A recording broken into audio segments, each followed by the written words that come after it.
राधे राधे प्रिय भक्तों, पूज्य श्री अनिरुद्ध आचार्य जी के गौरी गोपाल वृद्धाश्रम के शांत वातावरण में एक वृद्ध माता कई वर्षों से रह रही थीं। समय की मार ने उनके कदम धीमे कर दिए थे और आंखों से अपनों की पहचान छीन ली थी। मगर एक दिन आश्रम में एक ऐसी देवी सी स्त्री आई जिनकी आंखों में करुणा थी, वाणी में स्नेह का सागर और चेहरे पर मातृत्व की दिव्य आभा। वे थीं पूज्य आचार्य जी की धर्मपत्नी, जिन्हें हम सभी श्रद्धा से गुरु माँ कहते हैं। जैसे ही वृद्ध माता ने गुरु माँ को देखा, उनकी आंखों से आंसू फूट पड़े। गुरु माँ ने आगे बढ़कर बड़ा ही मधुर स्वर में पूछा, माता क्या हुआ? मुझे देखते ही आप रोने क्यों लगी? कंपकंपाती आवाज में वृद्ध माता बोली, बेटी, समय ने मेरे बेटे को ऐसा बना दिया कि आज वही मुझे घर से निकाल चुका है। कई सालों से मैं इस आश्रम में रह रही हूँ, लेकिन उसकी याद मुझे हर पल आती है, पर किससे कहूँ, कौन सुनेगा? गुरु माँ ने बिना एक पल गंवाए उनका हाथ थामा और कहा, माता, अब आपको कहीं जाने की जरूरत नहीं है, आप यहीं रहें, मैं आपकी सेवा करूंगी। आप अब मेरी भी माँ हैं। माता की आंखें नम थीं, दिल पिघल चुका था। उन्होंने धीरे से कहा, बेटी, तुम कैसी हो? गुरुजी तुम्हारा ख्याल रखते हैं ना? गुरु माँ ने नम्रता से उत्तर दिया, हाँ माता, गुरुजी का आशीर्वाद है, मैं ठीक हूँ, आप बस अपना ध्यान रखें। इसी दौरान वृद्ध माता ने मन में उठती जिज्ञासा से पूछा, बेटी, एक बात पूछूं, तुम और गुरुजी पहली बार कहाँ मिले थे? तुम्हारी शादी कैसे हुई थी? प्रश्न सुनते ही गुरु माँ की आंखों में एक चमक सी आ गई, मानो पुरानी यादों के दरवाजे खुल गए हों। मृदु मुस्कान के साथ गुरु माँ ने बताना शुरू किया, जब मैं पहली बार अनिरुद्ध जी से मिली, वे कोई बड़े कथावाचक नहीं थे। वे साधारण से ब्राह्मण युवा थे। नाम था अनिरुद्ध तिवारी। न पैसे थे न शोहरत, पर हृदय में श्री कृष्ण की भक्ति बसी थी। उन्होंने पहली मुलाकात में ही कहा था, अगर तुम मुझसे विवाह करोगी, जान लो मेरे प्रभु श्री कृष्ण पहले हैं, फिर कोई और। मैंने कोई उत्तर नहीं दिया, पर मेरा मन उसी पल निर्णय कर चुका था, यही मेरे जीवन साथी हैं। उनकी शादी बहुत सरलता से हुई, बिना किसी दिखावे के। एक छोटे से किराए के मकान में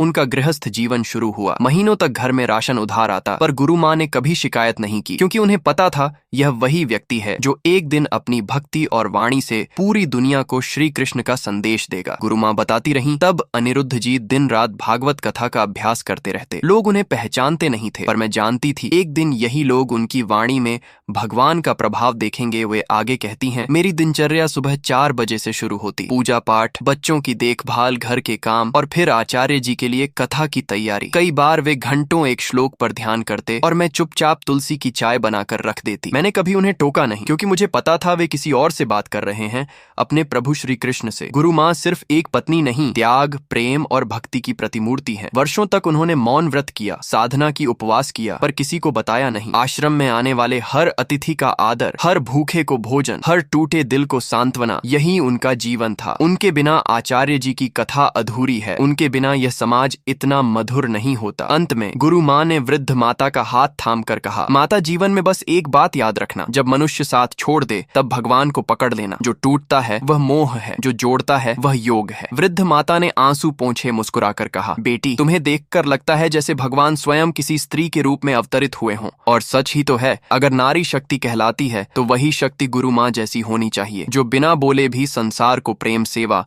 और समर्पण का पाठ पढ़ा दे। राधे राधे, जय श्री कृष्ण।